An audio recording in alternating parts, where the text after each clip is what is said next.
রাজধানীর DL feeling স্টেশনের টাকা ছিনতাইয়ের ঘটনায় এখনো কাউকে গ্রেফতার করতে পারেনি পুলিশ। তবে ডিবি প্রধানের দাবি, অভিযান এবং তদন্ত দুটোই চলমান রয়েছে।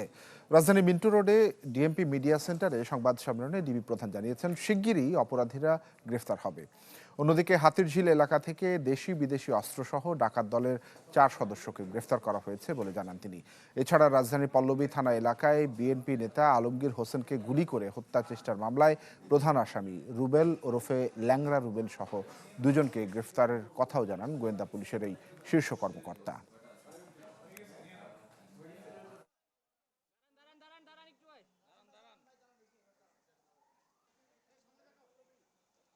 এটা প্রাথমিক পর্যায়ে আছে, আমরা এটা নিয়ে কাজ করতেছি। আমরা সকল আইন শৃঙ্খলা বাহিনী এটা অত্যন্ত গুরুত্বের সঙ্গে ঘটনাটি নিয়ে আমরা কাজ করতেছি।